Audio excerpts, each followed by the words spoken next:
Boa tarde. Primeiro Escalão recebe hoje o empresário e investidor Krikor Cherkessian para dividir a entrevista comigo. Hoje eu convidei o publisher e professor universitário José Augusto Altran. Krikor, um prazer recebê-lo aqui no Primeiro Escalão. Será um privilégio esta oportunidade de entrevistá-lo. Vamos falar sobre a sua participação no mundo dos negócios, do empreendedorismo. Vamos falar da sua vida de empresário cultural, da sua vida como investidor. Muito obrigado, Krikor. É um prazer recebê-lo. Krikor, minha primeira pergunta é o seguinte: você começou a sua vida empresarial como um homem focado nos pequenos negócios, nas feiras livres de São Paulo. Depois você enveredou para um negócio maior, mais amplo, negócio dos supermercados.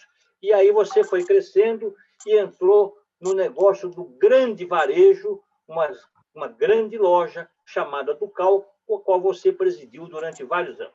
Eu gostaria que você falasse como é que se deu o seu início como empresário nas feiras livres de São Paulo. Prazer em entrevistá-lo. Muito obrigado, Caetano, pela oportunidade que me é dada para esclarecer o meu trajeto de vida dentro do comércio de São Paulo. Iniciei as minhas atividades como garoto nas feiras livres de São Paulo. Eu tinha mais 12 anos quando comecei a tomar consciência da importância que era ganhar dinheiro para poder realizar seus desejos. Com apenas 12 anos de idade. Minha mãe, ela fazia palha de aço. Naquela época não existia bombril, não existia nada. Minha mãe, ela comprava a palha de aço bruto e ela fazia cada palhinha e nós vendíamos na feira 3 palhinhas por 10. E assim foi a nossa trajetória no ramo do comércio. Eu tinha muito entendimento naquela época com a zona cerealista de São Paulo, que era na Cantareira e Paula Souza. Foi em que ano, Krikor? Foi em que ano? Isso aí foi 1955. 55. Naquela época, não havia estradas de rodagem. As estradas começaram com o plano do Juscelino Kubitschek de interligar o país a Brasília. Então, o ramo atacadista começou a sofrer as consequências dessa facilidade que houve do presidente Juscelino de abrir estrada. Então, os atacadistas da Paula Souza de Santa Rosa, que compravam a mercadoria para mandar para os postos avançados que tinham em Bauru, Presidente Prudente, e de lá distribuir para o resto do país, eles ficaram numa situação difícil porque começou a vir os supermercados. E eu era cliente da indústria Reunidas Francisco Matarazzo. Caetano, é um negócio absurdo, comparando com os dias de hoje. Os árabes, que eram na 25 de março, que mexiam com tecido, eles compravam os tecidos Matarazzo para pagar em 365 dólares para o mês. Era uma facilidade. E aí todos os árabes ficaram milionários, porque você girava o dinheiro do Matarazzo a bel prazer. Eu comprava farinha de trigo 30 dias fora o mês, porque não existia farinha de trigo, havia escassez. Então, você tinha uma mercadoria na mão que valia ouro. Então, assim, a gente foi criando essa mentalidade de comerciante e, aos 19 anos, eu parto para criar o terceiro supermercado do Brasil. Antes de você entrar, Krikor, não te interrompendo, antes de você entrar no assunto supermercado, eu gostaria que você fizesse um paralelo hoje com com o que você viveu nas feiras livres dos anos 50, que foi o seu início como empresário, e como você vê as feiras livres hoje. A feira livre ainda tem futuro no Brasil? É uma relação interessante entre o feirante e o cliente? A feira livre nunca será, poderíamos dizer, suplantada, nunca. Ela é uma necessidade, a mercadoria é fresca, o preço é facilitado, o feirante ele se desdobra para oferecer uma mercadoria de primeira pelo preço mais baixo. E outra coisa que o feirante faz é facilitar a vida de toda a comunidade onde a feira é instalada e com um lucro razoável. Aí que está o grande problema dos dias de hoje. Hoje é um absurdo os preços que estão sendo cobrados dos consumidores. Mas não das feiras livres. Para ter uma ideia, Caetano, um cafezinho eu cheguei a pagar já R$ 8. Não tem como cobrar R$ 8 um cafezinho. Outros produtos que o supermercado antes, no comércio, a faixa de preço que a gente colocava era no máximo 35%. Hoje eles estão colocando 100%. E depois, quando chega naquela época da validade do produto, eles põem no preço de custo para não ter prejuízo. O remédio genérico, Caetano, é um absurdo dos absurdos. Ele sai de fábrica com 85% do preço é lucro da indústria. Vai para a drogaria marca 100% e depois dá 50% de desconto se você tiver cartão de crédito. O pobre que não tem cartão de crédito paga a mercadoria cheia, paga o preço cheio.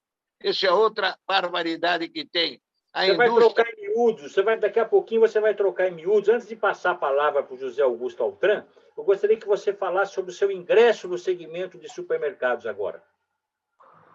Supermercado foi criado em São Paulo o primeiro supermercado no Brasil, que foi o Peg Pag, na rua Rego Freitas. E eu fazia feira no Largo do Aroche, de quarta e sábado. Então, eu tive a oportunidade de ir lá conhecer como é que funcionava o supermercado. E encontrei um belo de um ponto na Praça Roosevelt e fui negociar com o proprietário para alugar o local para fazer o meu supermercado. Seria o terceiro do Brasil. O segundo foi o do Sirva-se, da família Simonsen.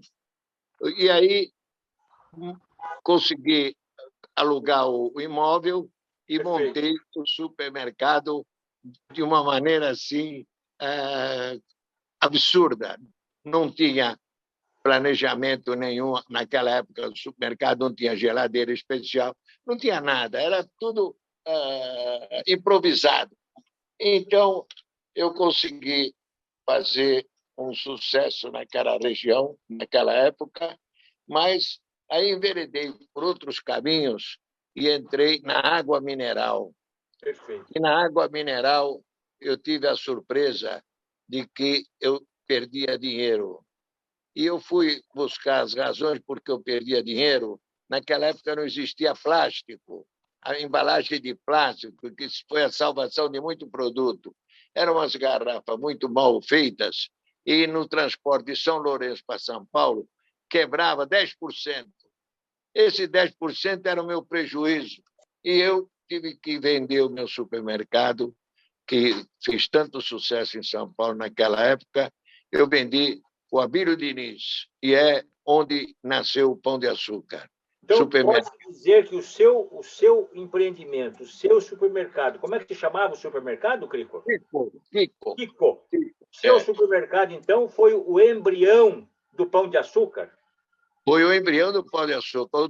O Abílio Diniz fez muita, poderia dizer, avançou em cima do meu negócio e que ele queria comprar de qualquer jeito.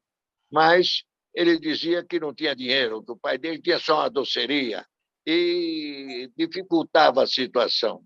Aí apareceu uns compradores lá da Santa Rosa e acertei a venda do produto. Aí, no sábado, o Abílio Diniz chega lá e diz que vai comprar o negócio. Falei, como vai comprar se você não fala que não tem dinheiro para pagar? Como é que vai comprar? Ele falou, não, eu vou comprar, meu pai está aí e tal. E eu falei, olha, Abílio, você chegou tarde, porque eu já vendi o supermercado para o Amleto Mazzini, da Santa Rosa, um grande atacadista lá. Ele falou, você não podia fazer isso, quem vai comprar sou eu. Eu vim dos Estados Unidos, eu vi que o supermercado vai pegar. Falei, agora já é tarde que eu já fechei o negócio.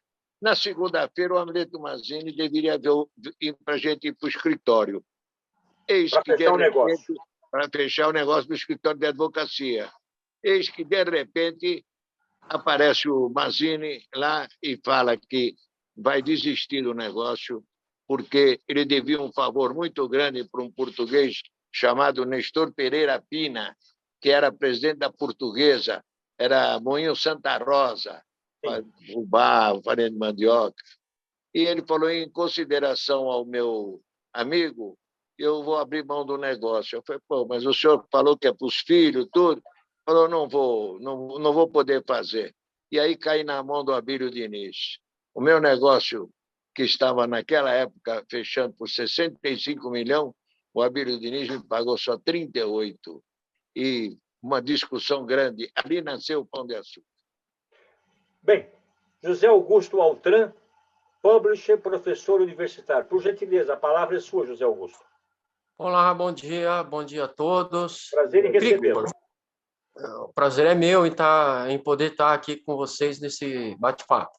Cricor, você que acompanhou o desenvolvimento da Feira Livre, eu também, como morador, né, de São Paulo, desde que nasci, anos 50, talvez até 70, toda a população ia até a Feira Livre, né? Você via pessoas de poder aquisitivo de A a Z irem fazer suas compras. Com a ascensão dos hipermercados, que vendem de tudo, inclusive frutas, legumes, parece que a feira virou uma xepa, né? E só as pessoas de menor poder aquisitivo estão participando disso.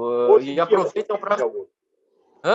Hoje em dia, você diz que virou uma grande... hoje em dia me parece que ela virou assim uma xepa. Só as pessoas de menor poder aquisitivo é que participam da feira. Os mais abastardos, aparentemente, essa é a minha impressão, frequentam o supermercado, não é? Onde, em tese, compram frutas melhores. Você concorda com isso? A feira virou uma xepa? Ou é só uma impressão minha que não corresponde à realidade? Eu vou discordar do amigo, porque ninguém oferece verduras e frutas tão frescas como as feiras livres. O problema da xepa é realmente uma verdade, mas as xepas são aquelas mulheres que vão no fim da feira para ver se conseguem um preço mais barato e ficam com a mercadoria que está encalhada. Essa preguiça da xepa, ela existe mesmo, é real. Mas existem também aquelas senhoras que vêm com listas e querem a mercadoria boa, porque o supermercado nunca vai conseguir substituir as feiras livres, no plano da verdura e da fruta. Nesse campo, os feirantes são imbatíveis, porque ele põe a mercadoria na produção e já leva direto para a dona de casa. Mas essas pessoas, elas devem ser aquelas que frequentam a feira logo no seu início. Começou a feira, ela vai com a listinha e compra o que tem de melhor. Exatamente, elas vão com a empregada, com lista, e vão comprar fruta e verdura. Aquele outro produto, que seria do empório antigo, isso aí ela compra no supermercado. O supermercado, nesse ponto, substitui tranquilamente as feiras livres. Tanto é que nas feiras livres de hoje, são poucas as barracas que vendem gêneros alimentícios, assim, de queijo, azeitona. Tudo isso aí agora passou para supermercados, que é mais vantajoso, mais limpo e tem mais resultado, né, Luiz? Crico, Não, como é que você vê hoje a excessiva remarcação de preços nos supermercados do Brasil, mas sobretudo aqui em São Paulo? Todos os dias os preços das mercadorias são remarcados. R$ 5,99, o padrão é o centavo 99, R$ 5,99, R$ 12,99, R$ 20,99. Você vai no dia seguinte, o que custava R$ 5,99 passa para R$ 8,99, de R$ 10,99 para 13 ou de 15 para 20. Como é que você vê essa excessiva remarcação de preços? Não é uma maneira de espoliar o consumidor, Crico? Como é que você vê isso? No seu tempo era assim? Isso é a verdade dita que está acontecendo. O comerciante de hoje, o industrial de hoje, trabalhava no giro da mercadoria, na produção, ele trabalhava com uma margem de 7% a 14% do produto. Isso o fabricante. O comerciante, ele ia de 17% a 35% no preço da mercadoria. Essa forma, que era antiga, foi superada pelos modernistas e começaram a marcar a maneira que eles quisessem, começaram a burlar a fiscalização, diminuindo o conteúdo do produto, do pacote, fazendo mil malabarismos para lesar o consumidor. Por que acontece isso? Porque nós não temos mecanismo de defesa do consumidor de fato, de verdade. Nós temos um órgão que se diz defensor da comunidade. Onde entra o PROCON? Onde entra o PROCON nesta seara? O PROCON é uma entidade burocrática que não tem muito o que fazer, porque o comerciante pode alegar liberdade de preços, entende? Não existe uma forma de você obrigar o cara, só o mercado que vai abaixar o preço, de poder marcar essa marcação que tinha antigamente, que hoje não tem. Hoje as pessoas chegam a um absurdo de cobrar 100% no lucro. No shopping, tem pessoas que marcam 200% numa roupa. A Ducal sempre vendeu mais barato. A Ducal atingiu o público C, D, E. Essa era a proposta da Ducal. E venceu por causa disso o preço. Esses comerciantes de hoje não aprenderam que o segredo é o preço. Agora, o que está atrapalhando também são os fabricantes. Os fabricantes abusam na forma de manipular os preços. Qual é a solução, Crico? Como acabar com essa metodologia que expolia o bolso do consumidor? Como acabar? Estabelecendo um teto de preço, um limite? Como é que você vê isso? Pode. Não existe isso. Não pode. O que deve ser feito é uma reforma tributária. Uma reforma tributária ampla, eliminando toda essa carga tributária que tem em cima da mercadoria, que é o que o ministro está fazendo da economia. Porque só assim, Paulo Guedes, só assim nós vamos ter um mercado mais livre, mais aberto. Fora disso, os preços não podem cair, nem vão cair. O lucro, a ganância é muito grande. Pode falar. Primeiro é o seguinte, até onde, não é?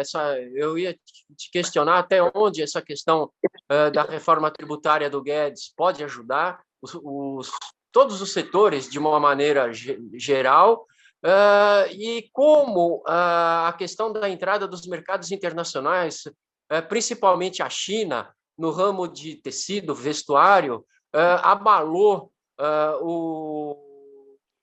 o Brasil. Eu sei que você tem uma experiência na China que é exemplar. Eu estive na China para comprar botões. Eu comprava do Coracho, na 25 de março, o botão do blazer, que custava, na época, R$1, $1 cada botão. O botão, aquele dourado, que usa muito no blazer. Fomos na China, uma missão que o Itamaraty organizou, e lá eu fiz contato com os fabricantes de botão, e qual foi a minha surpresa? que a grossa do botão, são 144, era vendido para mim por $7. Olha a diferença de preço. É absurdo, né? Absurda. Então, dentro dessa maneira de ver, o que nós temos? Nós temos uma China com política estatizada. Todos os movimentos de comércio lá são controlados pelo governo. Eles não têm direito trabalhista, não têm nada. Então, eles conseguem colocar uma mercadoria no mercado por um preço bem razoável. Os Estados Unidos perceberam que a China estava conseguindo um sucesso. O que ela fez? Ela criou em Miami o Free Zone, que é uma zona livre de comércio. Acabou com o canal do Panamá. Então, o que era o Free Zone? Toda a mercadoria que ia para o Free Zone era livre. Se entrasse nos Estados Unidos, pagava 3%, 4%. Se fosse para outro país, era de graça, não precisava pagar nada. E assim ela derrubou o preço dos produtos. Então, uma televisão ficou preço irrisório, tudo que é material eletrônico ficaram preços irrisórios, e a China tomou conta do mercado internacional. Antes da China, ninguém podia comprar uma bola, uma camisa de futebol era difícil, o material era impossível. Eles conseguiram reformular todo o conceito de comércio mundial. E eles estão... O objetivo deles é dominar o mundo, e estão chegando lá. Crico, eu gostaria agora de abordar o seu grande negócio, o grande pulo do gato que você deu na sua carreira de empresário, de investidor. Você foi presidente da Ducal, uma loja, uma marca que vestiu os brasileiros nos anos 50 e 60. Conte um pouco dessa história, o que foi a Ducal, como a Ducal representou no varejo brasileiro, quais eram as características da Ducal? A Ducal foi a primeira grande loja de artigos masculinos no Brasil. Foi ela quem reformulou todo o visual das lojas. Antes da Ducal, as lojas tinham armários, tinham gavetas onde a mercadoria era colocada. Então, a Ducal... As prateleiras. Então, a Ducal acabou com tudo isso e criou as araras, as matérias expostas para vender mais barato, mercadoria de oferta. Ela revolucionou o mercado publicitário do Brasil. Foi uma loucura o que ela conseguiu fazer na propaganda. Ela criou um mecanismo de propaganda que tinha tudo que você pode imaginar, o preço do dia, oferta do dia, e ocupando toda a mídia, entende? E ela fez um perfil de que quem deveria tomar a iniciativa de comprar roupa era o pai e a mãe. Então, o terno da Ducal era com 2 calças. Esse era o gancho de venda da Ducal. A palavra Ducal quer dizer 2 calças. 2 calças. Então, um terno com 2 calças. Então, esse gancho foi uma coisa fantástica. Nós criamos também, na Ducal, aquela pagamento em 3 vezes sem juro. Caetano, o faturamento que abriu para nós com esse negócio, a Ducal foi obrigada a comprar uma financeira, porque o dinheiro que ela movimentava era muito dinheiro.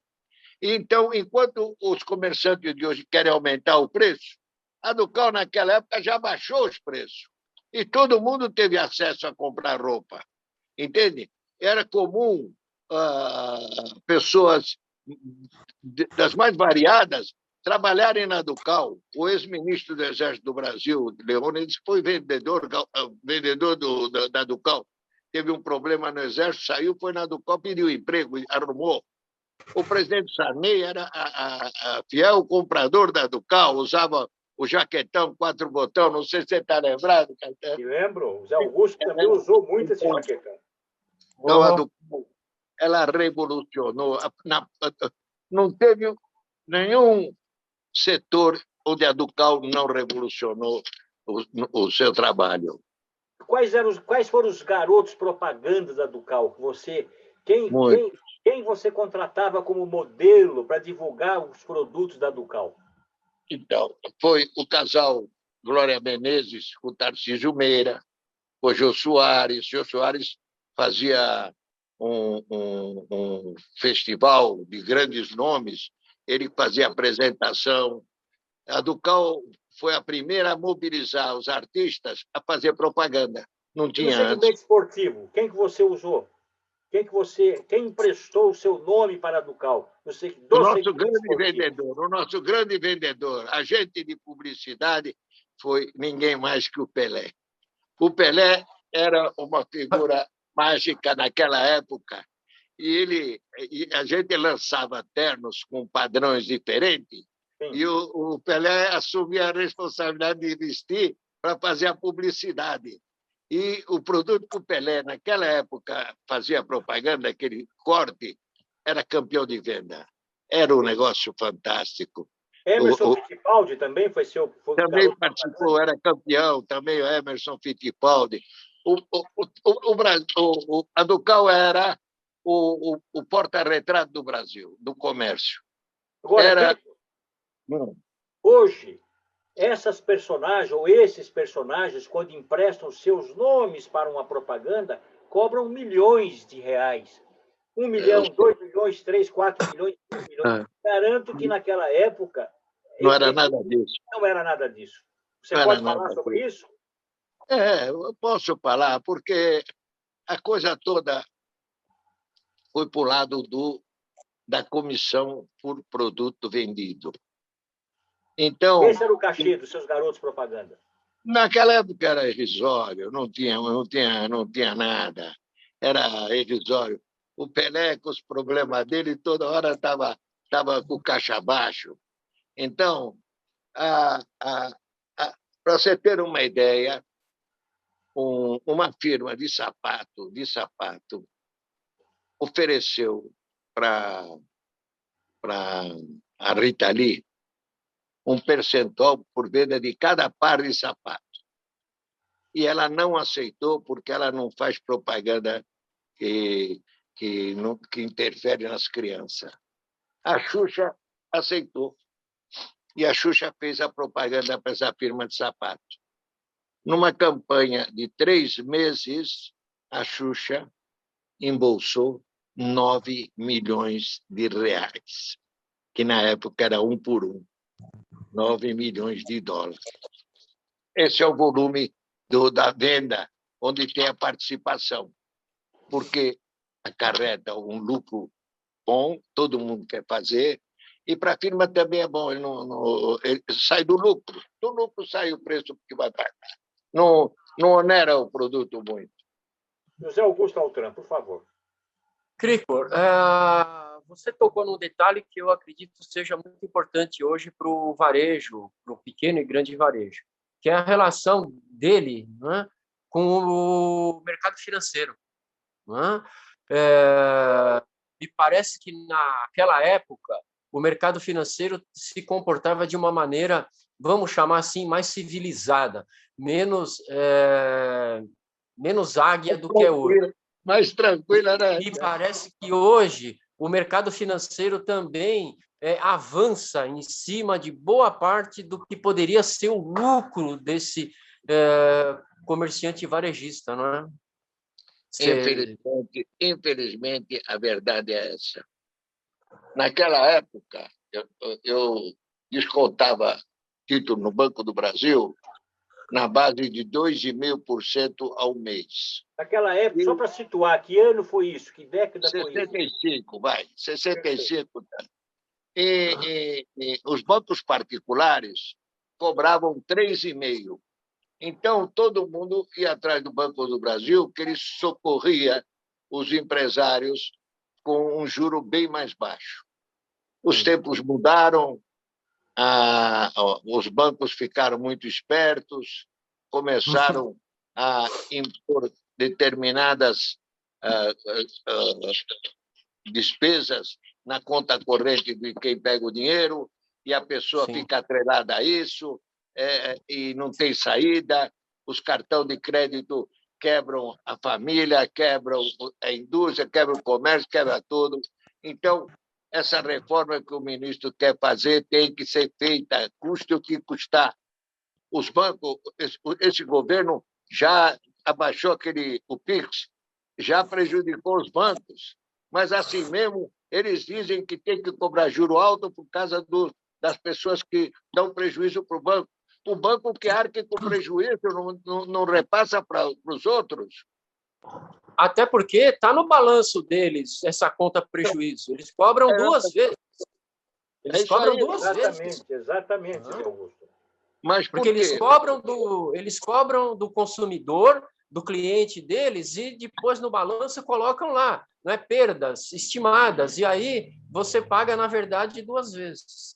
Então, seria bitributação, José Augusto? Não. Eu acredito que o sistema como um todo, isso não é só no Brasil. Eles passaram a exigir, como o Krigor citou de passagem, mais garantias, criaram mais dificuldades, o cliente menor paga menos. Então, há uma série de obstáculos aí que só uma reforma mesmo é que pode desbloquear e fazer a economia andar com mais facilidade. A gente sabe que o pequeno varejista é responsável por boa parte do comércio no Brasil, é claro. Exatamente, é ele que fomenta tudo. Mas há um caso interessante que é o seguinte. Na época do Getúlio Vargas, nós estamos já em 45, 50, era normal o ministro da Economia ser banqueiro.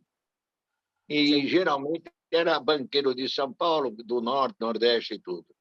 Aí as coisas foram acontecendo e, quando o governo militar assumiu a responsabilidade, ele abriu mão do dono de banco, dos banqueiros, e colocou nos ministérios professores. Por que professores? Porque professores já tinham estabilidade na vida, não precisava fazer falcatrua, não precisava cobertar nada. Então, foi dentro dessa linha de trabalho que a economia tentou entrar. Nós tivemos o Simonsen, o Otávio Gouveia de Bulhões, tivemos Delfim Neto, Roberto Campos. Então, esses homens eram homens que não estavam atrelados aos bancos. Então, se exigia deles atitude para frear a ganância dos bancos. Então, hoje, nós estamos atravessando de novo essa mesma situação. Apareceu um ministro que quer revolucionar a indústria, o comércio, através da reforma tributária, através de todos os mecanismos que existem, mas a oposição política não permite que nós consigamos dar um passo à frente. Sem reforma, sem nada, não dá. Nós vamos chamar um rápido intervalo comercial. Eu gostaria que você encerrasse esse bloco dizendo rapidamente quanto tempo a Ducal existiu no Brasil e por que ela fechou? Rapidamente. De 72 até 85. E você fechou a empresa por quê? Desativei. Nós tivemos mais de 30 mil. 30 mil funcionários? 30 mil funcionários no todo. Eu desativei devagar a Ducal porque não tive felicidade de ter filhos e achei que não havia mais nenhum comprometimento e achei melhor encerrar as atividades da Ducal. E fui trabalhando para isso e conseguimos com muita dificuldade. Levou 10 anos para conseguir fazer a coisa voltar a estaca zero. Mas, felizmente, está tudo certinho, direitinho. O Brasil, nós fomos punidos muitas vezes por fiscalização. Perfeito. A Ducal era a menina dos olhos dos fiscais, porque eles sabiam que lá tinha dinheiro e podiam querer fazer o que eles quisessem, né? Infelizmente é assim, viu, Caetano? Isso perdura até hoje. Crico, nós vamos chamar um rápido intervalo e voltamos em 1 minuto. Certo.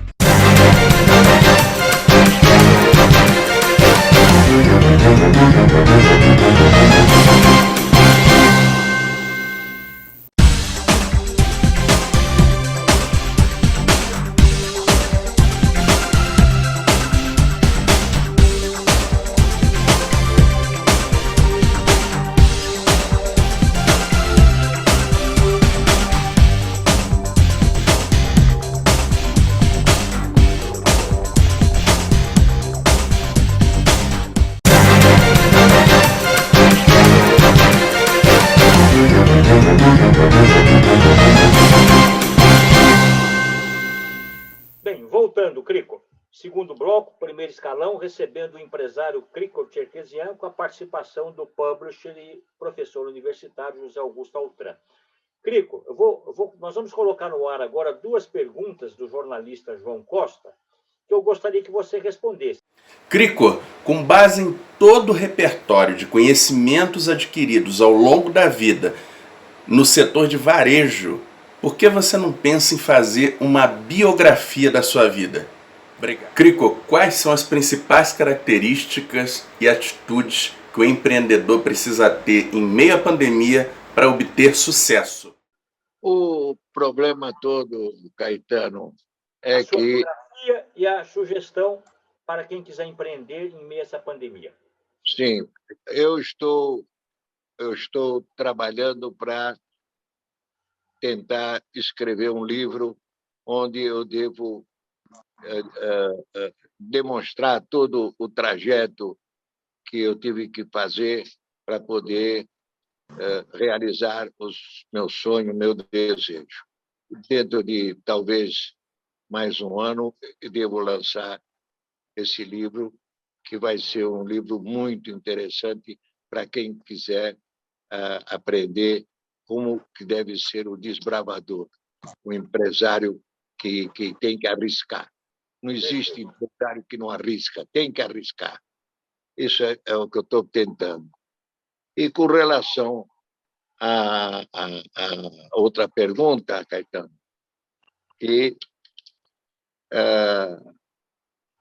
eu, no decorrer da minha vida, então, eu tive toda a oportunidade que você busca para ter o seu lugar ao sol, né?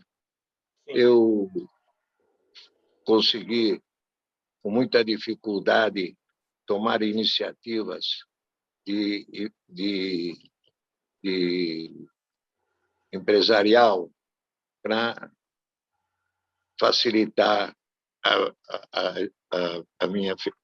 meu trabalho.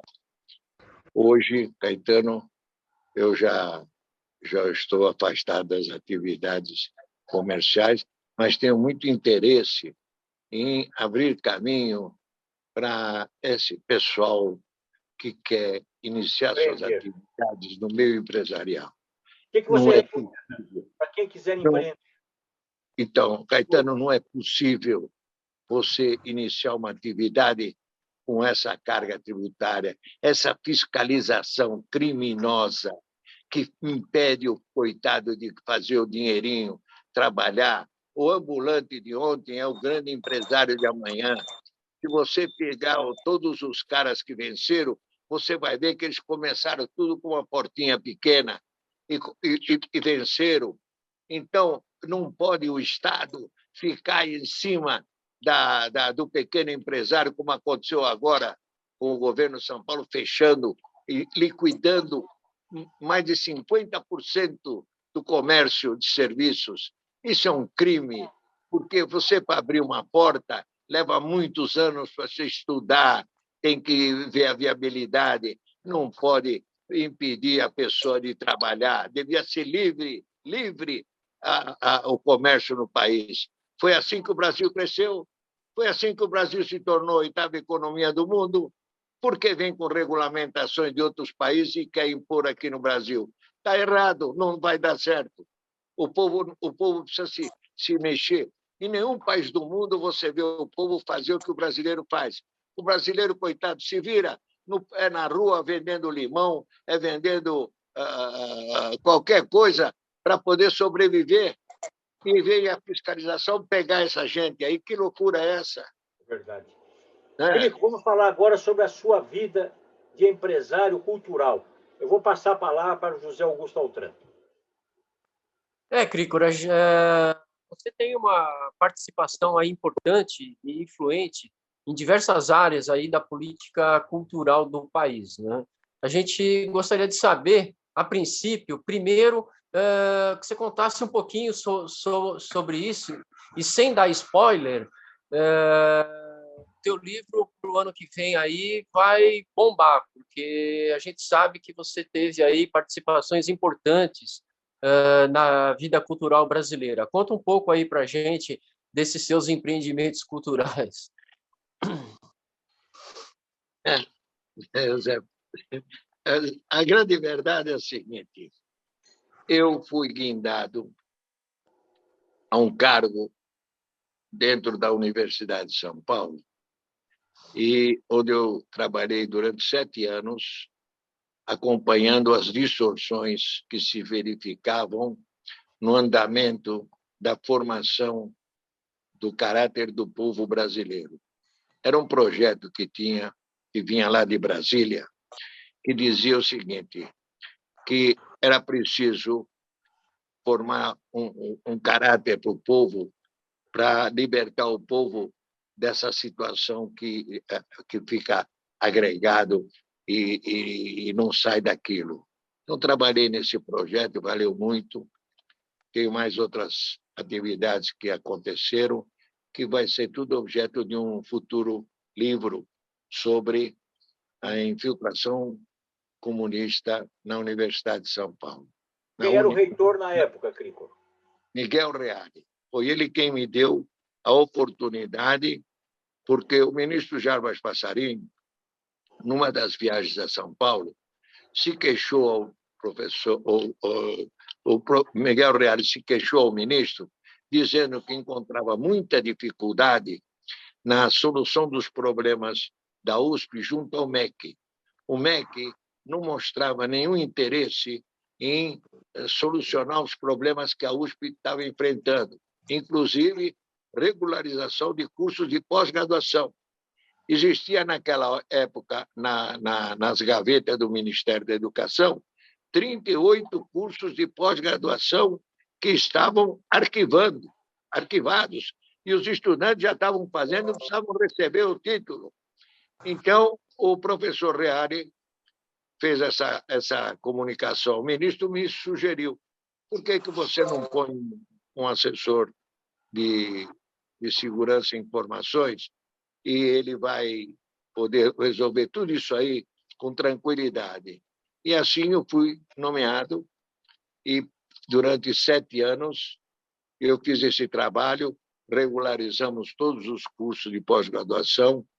Havia mesmo um mal-estar entre o Ministério da Educação e a USP, porque a USP se julgava a universidade intocável, que ela era dona de sabia tudo, e os burocratas do Ministério da Educação não aceitavam, que era tudo gente de outros lugares, não era de São Paulo, e arquivavam o processo, não deixavam o processo. Eu arquivei tudo, consegui fazer tudo isso e outras coisas mais, que vai ser objeto de um livro que eu estou preparando, que vai ser para o ano que vem. Perfeito. Crico, você trabalhou muito tempo, você ganhou, inclusive, notoriedade em trabalhar com este artista brasileiro, que é considerado um dos ícones da música popular brasileira, João Gilberto. Uma guinada na sua vida de empresário do mundo corporativo, do mundo industrial, você foi para o mundo da cultura, da música. Fale um pouco da sua experiência com João Gilberto. Você ganhou dinheiro, o seu negócio sempre foi ganhar dinheiro também.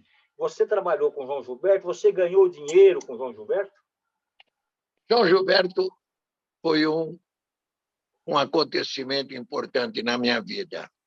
Eu estava na Universidade de São Paulo e recebi o telefonema de um amigo meu, que é empresário artístico, dizendo que estava encontrando um problema, que o João Gilberto não estava querendo receber o cachê.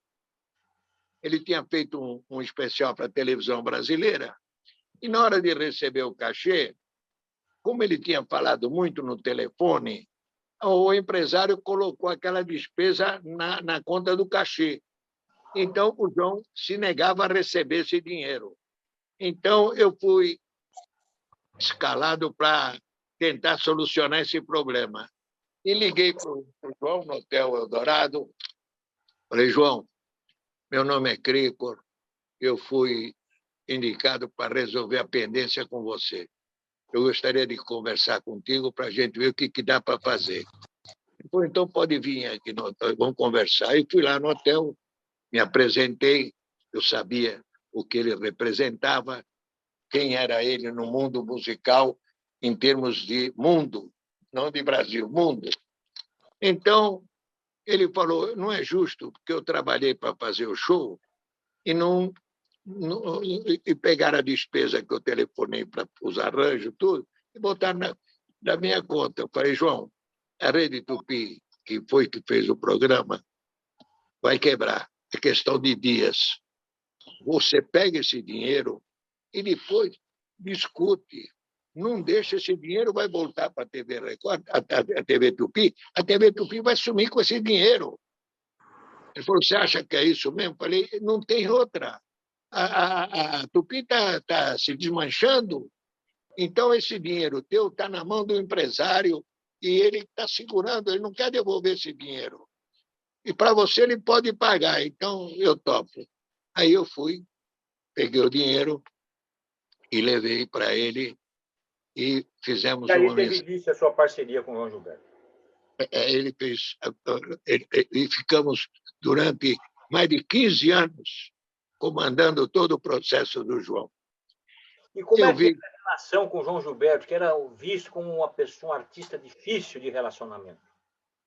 A grande verdade é o seguinte, João tem problemas psíquicos.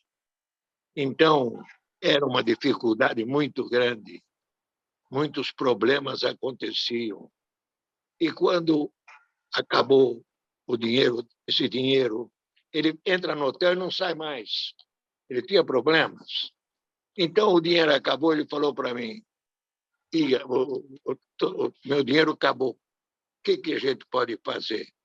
Eu falei, João, eu posso, de repente, fazer um show no Teatro Municipal com você e, de repente, vai dar muito dinheiro. Aí ele topou a parada e eu saí para fazer esse Teatro Municipal. Fui falar com o secretário da Cultura de São Paulo, Chamier, ele deu o teatro para nós de graça, o que quiser, tudo para o João Gilberto é de graça, não tem problema nenhum. E marcamos a data, fizemos toda a publicidade e tudo.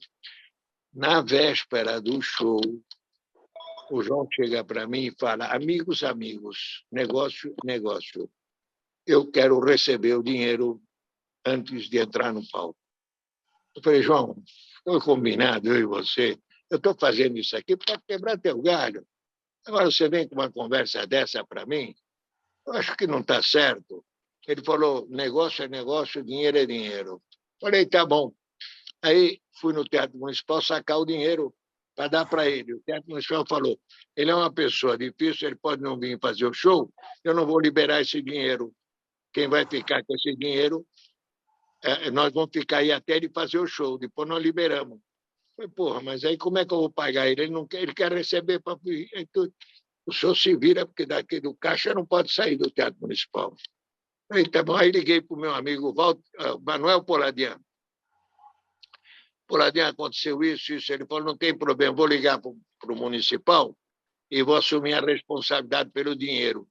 E assim foi feito e o show aconteceu com sucesso e criou essa rusga entre eu e ele no show que nós fizemos.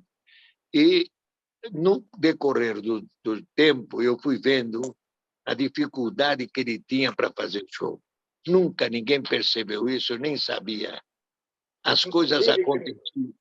Não te interrompendo, vamos colocar no ar agora uma imagem de um show do João Gilberto sendo vaiado, um show para a TV Bandeirantes, em que ele abandona o palco e você, em seguida, entra no palco para chamar a atenção do público. Vai entrar no ar agora. Então, você pode continuar falando, porque o Paulo vai colocar no ar essa imagem agora. Esse foi um show feito pela TV Bandeirantes. O João falou para mim que a TV Bandeirantes estava precisando de uma ajuda, porque os empregados da Bandeirantes estavam em greve. Então, para mim entrar em contato com a Bandeirantes e fazer um show com preço especial para a Bandeirantes, que não era possível a Globo ficar tomando conta do mercado. Eu precisava de uma TV Bandeirantes de São Paulo. E aí eu fui lá, falei com a Bandeirantes e tudo, acertamos, fizemos um preço especial. É uma crise muito grande. Foi no Teatro Cultura Artística? Foi no Teatro Cultura Artística. Aí colocamos um maestro, Diogo Pacheco, para fazer uma junção da música clássica com o samba, e deu tudo errado, meu amigo Caetano, tudo errado. A orquestra não se entendia. O maestro... Você foi obrigado a contratar um outro maestro. Outro maestro, que veio do Rio de Janeiro, Valtel Branco. Ligamos para o Valtel, Valtel, estamos precisando de você. O Valtel chegou no dia seguinte de manhã, dia do show, pegou a batuta de maestro, você não acredita, saiu tudo redondinho, tudo redondinho. Foi aí que eu fiquei sabendo que o pessoal de música clássica não entende nada de música popular. Raríssimas exceções, só o Júlio Medalha, talvez, quem sabe. Júlio Medalha, esse é bom, esse é bom. Então, foi feito o show, criou-se um problema por causa da entrada, que atrasou, como sempre atrasava no show dele. O povo se revoltou e o João, nesse dia, não teve culpa. Foi a orquestra... Ele saiu do palco com as vaias, você entrou, chamou a atenção do público, depois ele voltou. Todo mundo, porque eu achei um desaforo eles receberem, porque todos foram convidados, entende, Caetano? Foi um momento de alegria da música brasileira, estava lá muitos artistas também para acompanhar. Então, conforme atrasou, deve ter atrasado uns 40 minutos, acho. Crico, nós temos mais 10 minutos de programa, mais 10 minutos você tem que encerrar. Vou pedir para o José Augusto fazer mais uma ou duas perguntas e depois a gente arredonda e encerra. Tá bom. José Augusto, por gentileza. Crico, o que é mais difícil, o mundo corporativo que você trabalhou ou o mundo da música? Além disso... Ótima pergunta. Hã? Ótima pergunta. Porque cada um tem a sua dificuldade específica aí. Mas, assim, além dos entraves burocráticos, é mais difícil lidar com o mundo artístico ou com o mundo do comércio? Onde você encontrou mais dificuldades aí? Uma diferença muito grande entre o mundo dos negócios e o mundo dos artistas. No mundo dos negócios, é rápido, se entende, é por aqui, vamos fazer assim, acabou. Não tem muita dificuldade. O objetivo é acertar e lucro.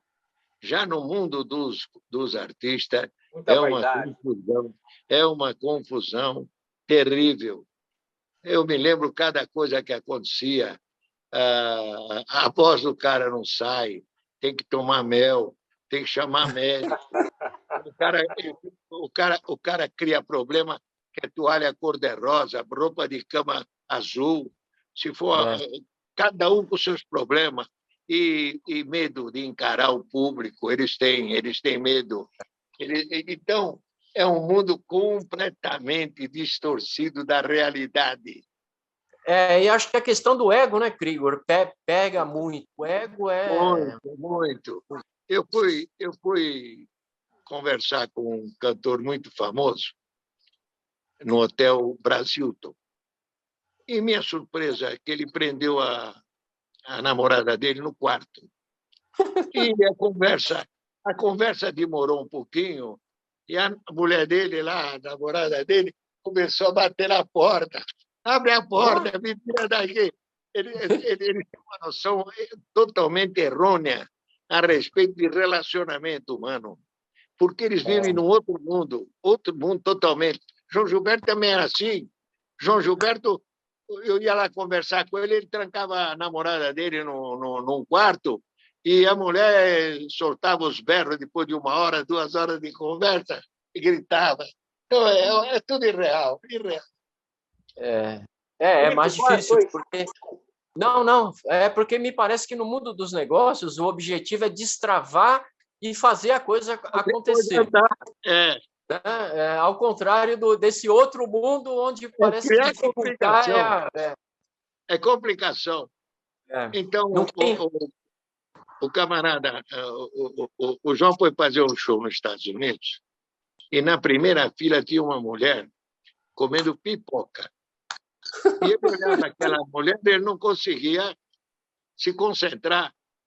Aí ele para de tocar e começa a mastigar como se fosse pipoca.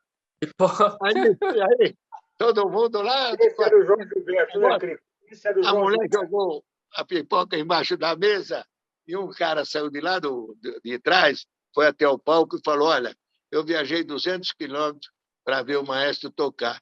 Eu gostaria que todo mundo colaborasse. Aí o João começou a cantar e tomou conta do negócio.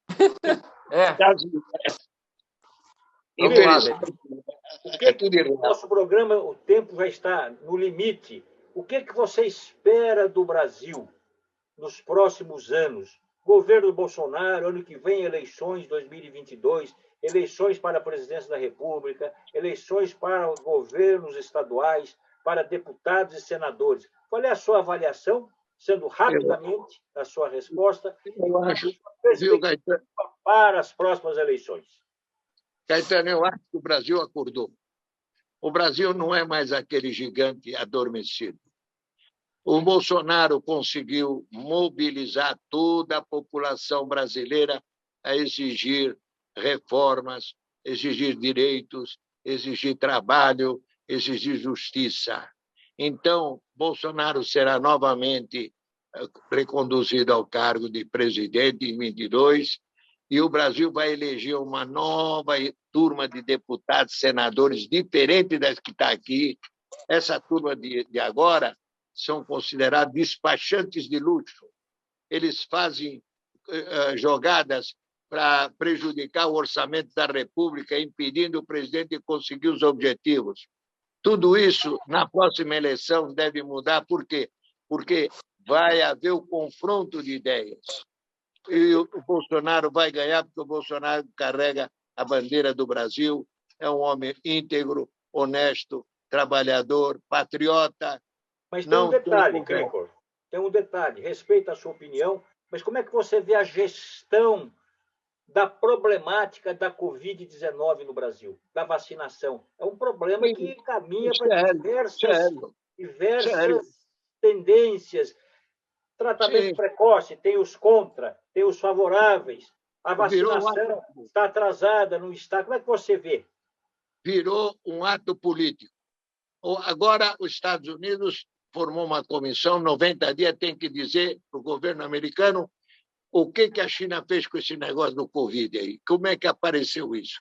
A China, por sua vez, já está dizendo que, indiretamente, quem criou o Covid foi os Estados Unidos. É uma jogada política, é um negócio muito sério. Aqui no Brasil virou uma brincadeira.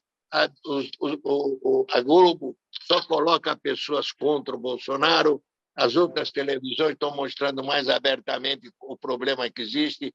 O Supremo Tribunal tomou uma decisão absurda, tirando do presidente o poder de controlar tudo e fazer um verdadeiro combate à Covid, passou para a mão desses deputados, desses prefeitos, tudo virou um perigo. Ato político. Agora eles querem culpar o Bolsonaro pelas mortes, porque eles querem carimbar o Bolsonaro como genocida. Eles não vão conseguir. O povo está com o Bolsonaro. O povo quer reformas, o povo quer trabalho, o povo precisa de dinheiro. Senão, não dá. José Augusto, sua última participação, por gentileza. A minha última participação vai ser um spoilerzinho aí. Além claro, né, de agradecer pelo convite e a participação, esses 2 livros aí do Krigor que estão em produção prometem ser 2 bombas, no bom sentido da palavra. Então, vamos aguardar aí com ansiedade o nascimento desses dois livros. E um terceiro que ainda não se pode nem falar dele ainda, que vai ser mais bombástico ainda. Tá? Eu queria agradecer e cumprimentar o Krigor pela história, né, pelo empreendedorismo, pelas atitudes aí em prol da economia, enfim, não só da economia, como da arte e da cultura, e que ele continue com esse espírito aí empreendedor de fazer coisas. Isso é importante, é isso que vira a vida, na verdade, né? Krigor, para finalizar, qual é a mensagem que você manda para o brasileiro, para não o eleitor brasileiro, o cidadão brasileiro? Hoje temos quase 15 milhões de brasileiros desempregados no Brasil. Qual é a mensagem, para encerrar a sua entrevista, qual é a mensagem que você manda para o cidadão brasileiro? Eu quero dizer a esse povo brasileiro que tenha confiança no futuro do país. O país está passando por sérias dificuldades por omissão das autoridades competentes nesses últimos 35 anos. Foi muito desgastante ver o horário público sendo esvaziado criminosamente em favor de políticas ideológicas, prejudicando o emprego no Brasil. Então, tudo isso está sendo corrigido e ele tem que ter esperança que vai melhorar, vai surgir um horizonte que vai dar ao brasileiro a condição de povo respeitado como era antes. Chega de desajustes, de mal-entendidos e partir para uma solução mais positiva, a oportunidade para todos. O brasileiro é um empresário dentro dele mesmo. Ele não foge da luta, ele sai para trabalhar, ele faz o que precisar para sustentar a família dele. Então, esse povo merece mais respeito e, quem sabe, o governo vai melhorar e vai ajudar essa gente aí. José Augusto Altran, muito obrigado por ter aceito o nosso convite. Eu que agradeço. Muito obrigado pela entrevista. O tempo foi exíguo. Temos muito mais assuntos para discutir com você e voltaremos a entrevistá-lo em outra oportunidade. Muito obrigado, Krigor Cherkesyan. O primeiro salão volta na próxima semana, no mesmo horário, pela All TV, aqui em São Paulo. Eu que agradeço, Caetano, a oportunidade. Muito obrigado. Agradeço a oportunidade, Caetano. Tudo de bom para você e vamos trabalhar para melhorar tudo, né? Muito obrigado, Krigor. Até a próxima. Obrigado.